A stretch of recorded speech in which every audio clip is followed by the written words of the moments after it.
할렐루야. 하나님의 사랑과 은혜가 넘치시기를 축원합니다. 3월 8일 화요일 날 아침입니다. 오늘은 이어서 우리가 회심을 하기 전에 우리 인간의 상태를 한번 생각해 보려고 합니다. 에베소서 2장 1절에서부터 3절 말씀은 이렇게 되어 있습니다. 여러분도 전에는 허물과 죄로 죽었던 사람들입니다. 그때 여러분은 허물과 죄 가운데서 이 세상의 풍조를 따라 살고 공중의 권세를 잡은 통치자 곧 지금 불순종의 아들들 가운데서 작용하는 영을 따라 살았습니다. 우리도 모두 전에는 그들 가운데서 육신의 정욕대로 따라 살고 육신과 마음이 원하는 대로 행하였으며 나머지 사람들과 마찬가지로 날 때로부터 진노의 자식이었습니다.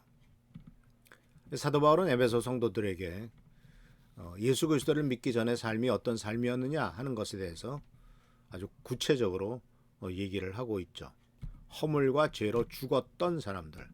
이미 이 에베소의 성도들은 다시 예수 믿고 구원받았으니까 과거에 허물과 죄로 죽었다라고 말하고 있고, 이 허물과 죄로 죽은 모습들은 바로 이 세상의 풍조를 따라 사는 삶이었고, 또 불순종의 자식들 가운데서 작용하는 영, 즉 마귀의 영을 따라 살았죠. 불순종의 자식들 가운데 역사는 이제 인류 최초의 불순종은 아다시피 아담과 하와가 불순종을 한 것이죠.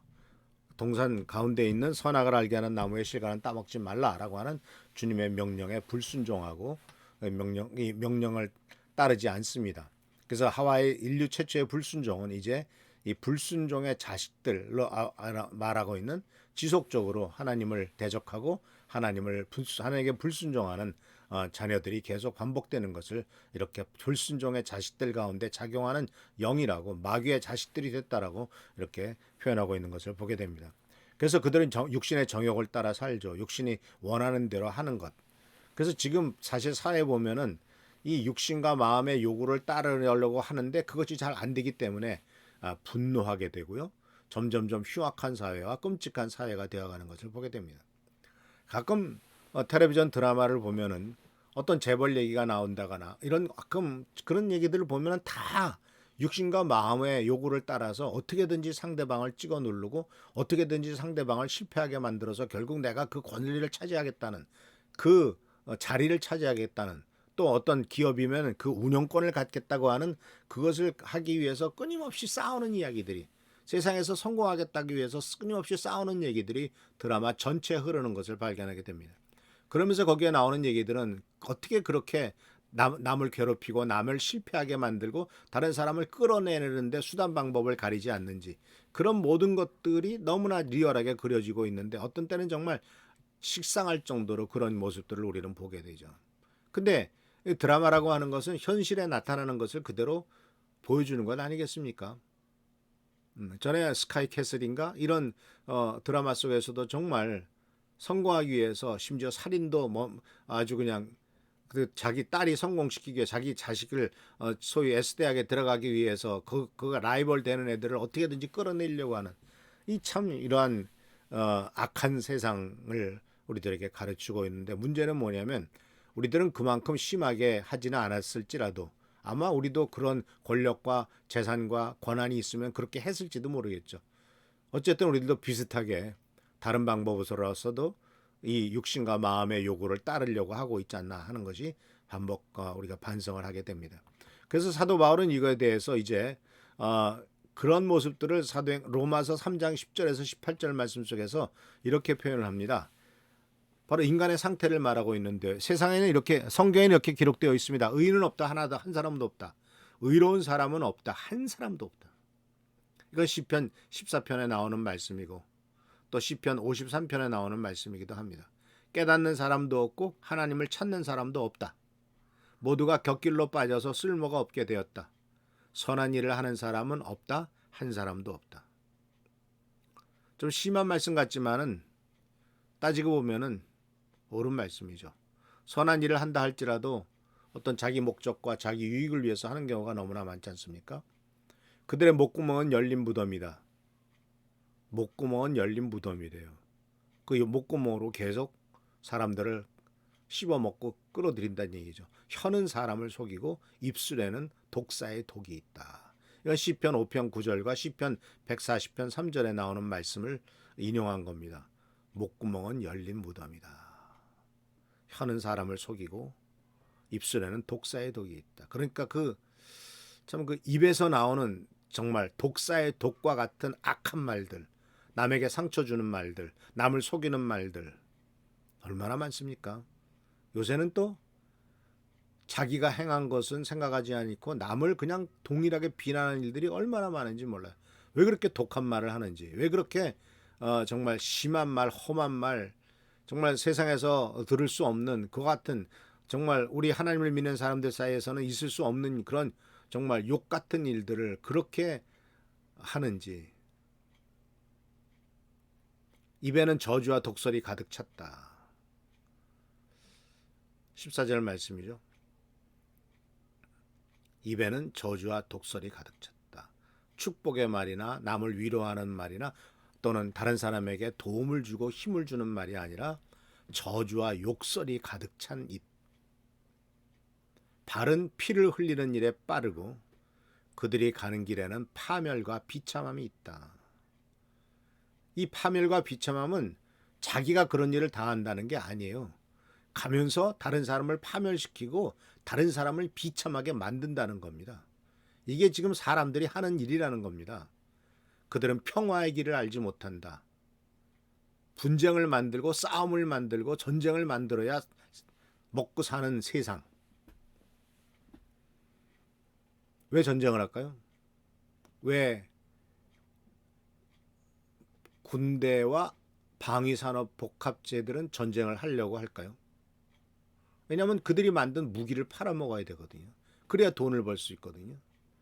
그동안 쌓아놓았던 모든 무기를 다 때려 부수고 다 갖다가 상대방에다 쳐부수죠. 이렇게 떨어뜨려야 다시 또 무기를 산단 말입니다. 다시 또 포탄을 만든단 말입니다. 그러니까 이런 사람들이 가는 길에는 파멸과 비참함만이 있어요. 지금 우리는 바로 우크라이나에서 벌어지고 있는 들을 봅니다. 그들이 가는 길에는 파멸과 비참함이 있고 평화의 길을 알지 못한다. 평화하자고 말로만 해놓고 뒤에로서는 포탄을 쏘고 휴전하고 평화회담을 해놓자 하고 다시 또 깨고서 또 포탄을 쏘고 수많은 사람들이 수많은 민간인들이 총을 들지도 않고 칼을 들지도 않은 민간인들을 그렇게 죽이고 있는 이 러시아의 대통령의 모습은 오늘 이 본문에 나오는 말씀하고 똑같아요. 발은 피를 흘리는 일에 빠르고 가는 길에는 파멸과 비참함이 있고 평화의 길을 알지도 못하고 오히려 더 문제를 일으키죠.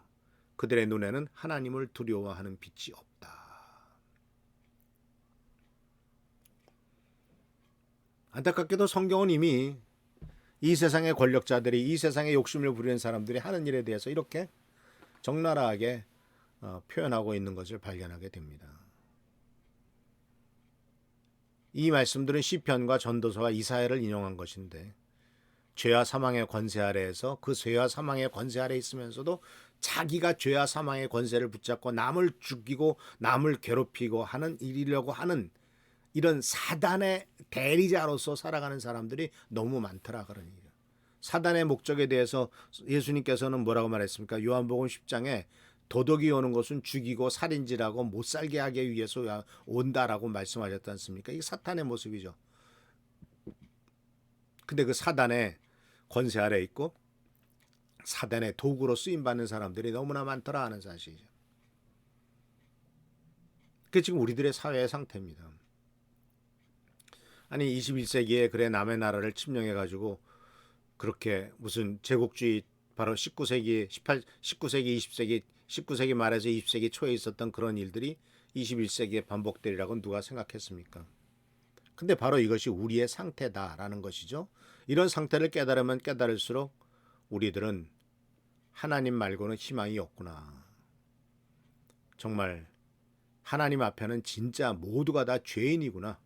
우리들은 죄와 사망의 권세 아래 있구나. 어그러진 인상의 형상을 갖고 있구나라는 것을 생각하고 결국은 하나님의 심판과 저주의 대상밖에는 되지 않는구나 하는 것을 깨닫게 된다라는 사실입니다. 안타깝지만 이것이 사실입니다. 사랑하는 성도 여러분, 그렇기 때문에 우리들이 하나님이 없는 상태, 예수님이 없는 상태인가 어떤 존재인가 하는 것, 하나님 없이 예수님 없이 인간의 욕심대로 살아가는 삶이 어떤 모습으로 드러나는가 하는 것을 우리들은 분명히 직시해야 됩니다. 물론 착한 사람도 있겠죠. 그러나 이 세상은 그 착한 사람들을 찍어 누르고 무시합니다. 오히려 권력 가진 자, 권세 있는 자들, 재벌들 편을 들어서 더 부자가 되게 만들고 더 세상에서 잘 나가게 만드는 것이 이 세상의 구조입니다. 그렇기 때문에 하나님께서는 그 모든 것들을 심판하실 것입니다. 하나님께서는 그 모든 것들을 저주하고 계십니다. 예수 그리스도께서 가신 길을 우리가 따라가야 될 길이지 이 세상의 권세와 이 세상의 영광을 쫓아가는 것이 우리가 따라갈 길이 아니라는 사실을 분명히 인식하시면서 우리 인간의 상태를 면밀하게 들여다보고 나의 상태를 들여다보고 나는 과연 하나님의 말씀의 뜻을 따라 살아가며 하나님의 뜻을 이 땅에 펼치기 위해서 살아가는가, 아니면 세상의 가치관에 따라서 세상에서 성공하듯이 나도 성공하려고 다른 사람을 찍어 누르고서라도 성공하려고 그 자리에서 몸부림치는가 하는 것을 주시하시면서 주님의 은혜 가운데서 더욱더 하나님의 말씀 속에서 승리하는, 또 하나님의 말씀 속에서 자신을 돌아보는 우리 귀한 성도들 되시기를 축원합니다. 기도하겠습니다. 오늘도 주께서 말씀하십니다. 이 주님의 말씀 우리가 잊지 않도록 도와주시고 주님의 은혜 가운데서 우리들이 변화되도록 인도하옵소서. 희망이 없습니다. 주님, 이 세상에 희망이 없고 이 세상의 권력에도 희망이 없습니다. 오직 주님만 우리의 희망이 오니 주여 주님을 의지할 수 있도록 도와주시고 오직 주님만을 말하고 주님만을 의지하고 주께서 말씀하시는 바에 순종하는 우리 사랑하는 성도님들 될 수 있도록 축복하여 주옵소서. 주께 감사하고 예수님의 이름으로 축복하며 간절히 기도하옵나이다. 아멘. 전쟁 중에 고통당하는 우크라이나를 위해서 기도해 주시고요. 빨리 푸틴이 회개하고 정신을 차리고 전쟁을 멈출 수 있도록, 또 북한도 이러한 핵을 준비하고 또 미사일을 쏘고 하는데 이런 미친 짓 그만할 수 있도록 하나님이 도와주시도록 위해서 기도해 주시고, 또 나라 민족을 위해서 교회를 위해서 또 속히 산불이 다 진화되고 또 일어나지 않도록 위해서 기도하시기를 부탁드립니다. 감사합니다.